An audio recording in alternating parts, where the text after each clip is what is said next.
Merhaba, Hacer'in Lezzetleri YouTube kanalımdan herkese sevgiler ve selamlar. Sizler için harika bir börek tarifi vereceğim. Böreğimiz için öncelikle 2,5 su bardağı suyu kasemize alalım. Suyumuz ılık. 500 milim. Yarım çay kaşığı maya.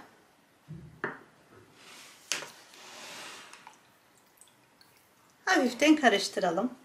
Unumuzu ilave edelim. 5 su bardağı un aldım yanıma. Kontrollü bir şekilde ilave edeceğim. 1 tatlı kaşığı tuz. Hamurumuzu karıştıralım.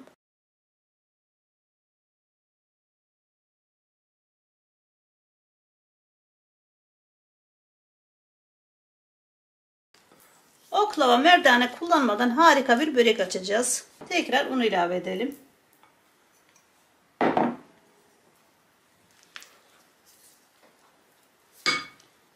Kaşığımızı çıkaralım.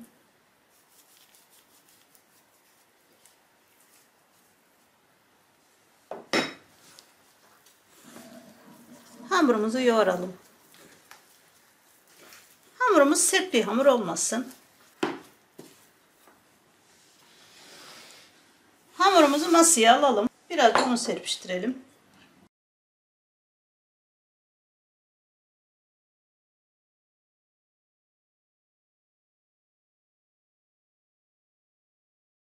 Gördüğünüz gibi hamurum toparlandı. Masada bu şekilde 5 dakika yoğurdum. Hamurumu bezelere ayıracağım. Ortadan ikiye keselim öncelikle. 6 tane eşit bezeyi ayıralım.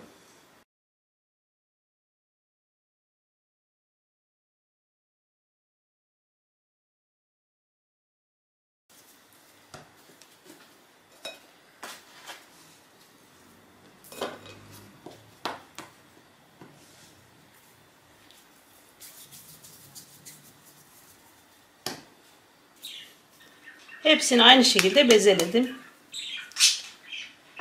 Borcamımızı alalım.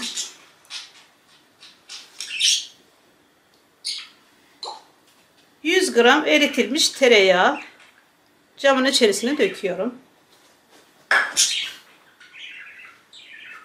1 çay bardağı sıvı yağ.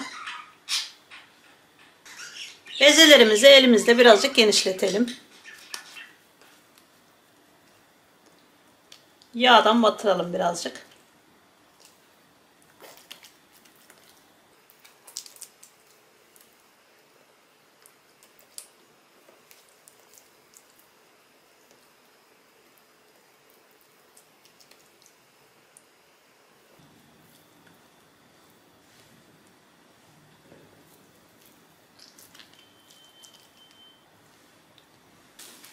Üzerine kapatalım. En az yarım saat dinlendirelim. Arkadaşlar, ıspanağımı güzelce yıkadım. Yaprak kısımlarından doğrayalım.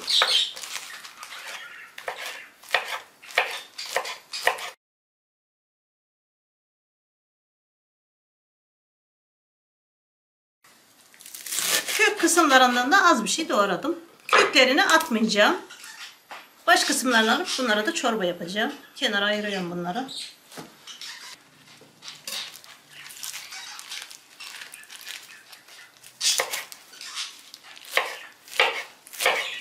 Toplamda yarım kilo ıspanak kullandım.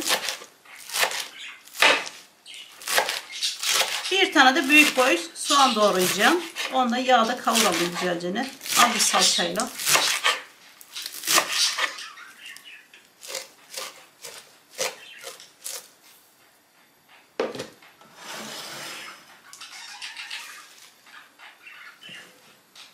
Kasemin içerisine alıyorum hepsini. Birazcık tuz atalım ıspanağımızın üzerine. 1 tatlı kaşığı kadar. Ispanağımızı güzelce sıkalım. Acı suyunu çıkaralım. Hazır.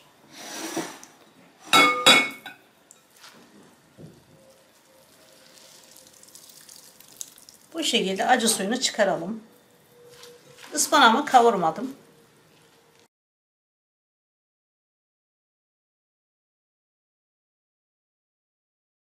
Ispanağımın acı suyu çıktı gördüğünüz gibi.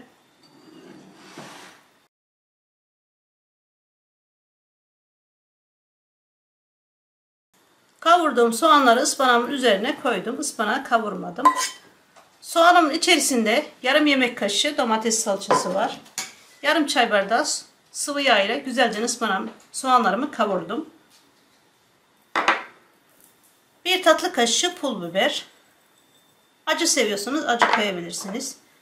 Yarım tatlı kaşığı kimyon. 1 tatlı kaşığı da tuz koydum.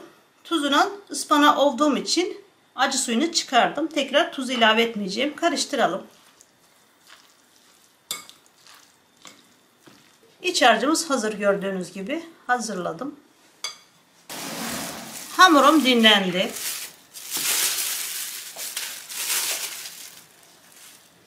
Bir tane bezi alalım. Önce masamızı güzelce bir yağlayalım. Hamuru kenara alalım.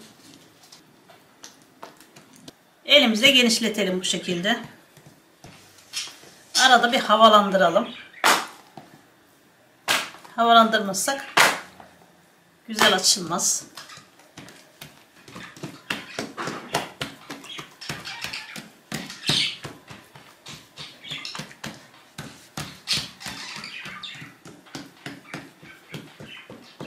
Kenarlardan dışa doğru gittirelim bu şekilde.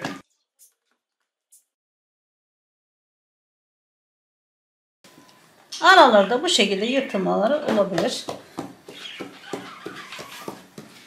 Kenarları da inceltelim.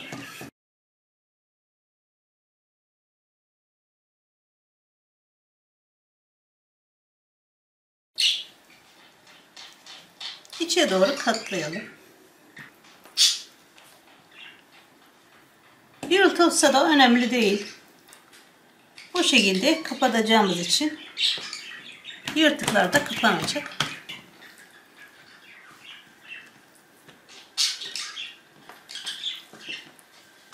Genişletelim.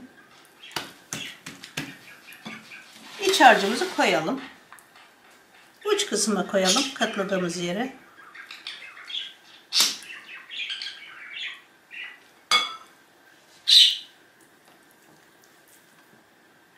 Kenar kısımlarını bu şekilde kapatalım. Yoksa iç harcı dışına çıkar.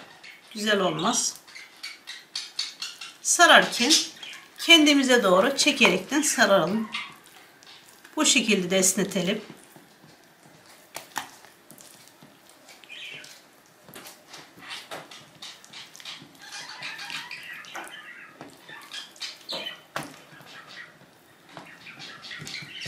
Uç kısımları kalın kalmasın. Eğer kalınsa da çıkarabilirsiniz. Uç kısmını da çıkaralım. Çok az bir yerinden. Kalın olan yerini alalım. Bu şekilde hazırladım. Tekrar masamıza yağ sürelim.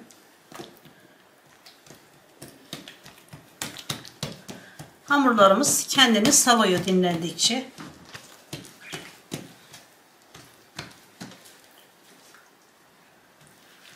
Yağ sürelim içerisine.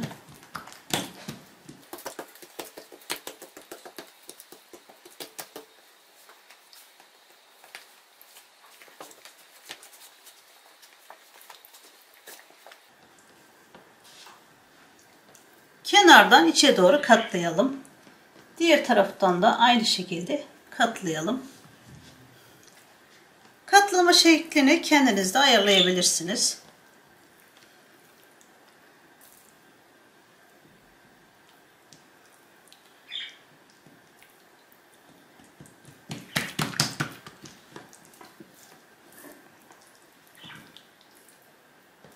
Bu şekilde esnetelim. İç harcımızı koyalım.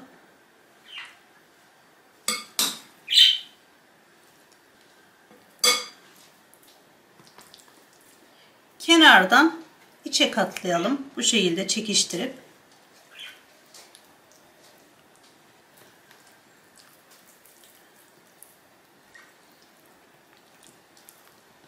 yırtılan yerlerini kapatabiliriz.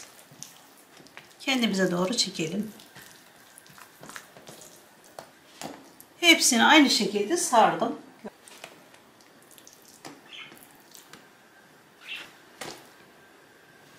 Sardıklarımın hepsini kenara almıştım. Böreklerimizi tepsiye dizelim.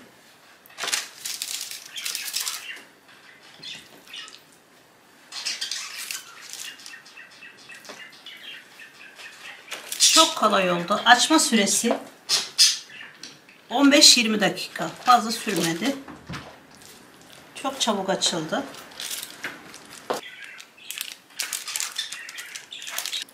Böreklerimizi keselim şimdi. Hamur keseciyle.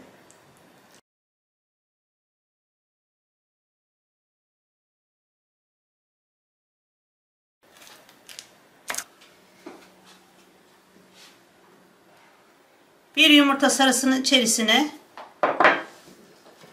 tabakta kalan tereyağımı, sıvı yağ karışımımı içerisine koyacağım.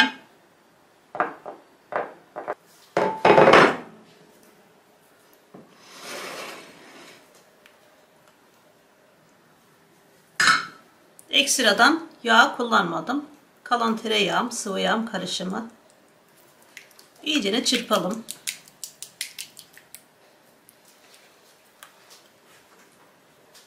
Böreklerimizin üzerine sürelim.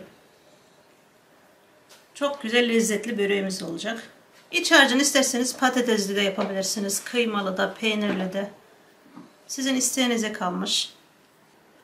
Bunun hamurunu akşamdan yoğurup sabahta yapabilirsiniz. Hem de hamur güzel dinlenir. Fırınıma veriyorum. Fırınımı böreğimi verirken açacağım. 180 dereceyi ayarlayacağım. Alt üstü nar gibi kızarana kadar pişireceğim. Böreğimiz kızardı. Gördüğünüz gibi alt üstü nar gibi kızardı. Üzerini kapatalım. Böreğimizin ilk sıcaklığı çıksın.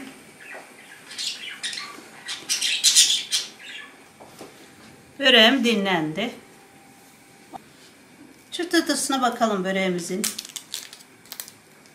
Görüyorsunuz çıtır çıtır.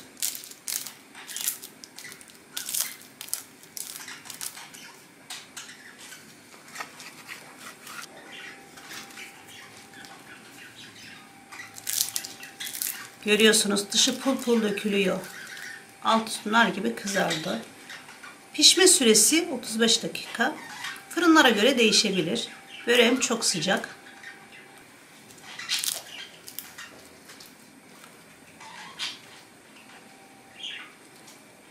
Böreğimi tahtanın üstünde bir tane keseyim. Doku testi yapalım. Katlarını görüyorsunuz, ara katlarını. Arkadaşlar, videomu buraya kadar izlediyseniz bildirim zilini açarsanız bundan sonra gelecek güzel tariflerimden haberdar olacaksınız. Beni izlediğiniz için çok teşekkür ediyorum. Afiyet olsun.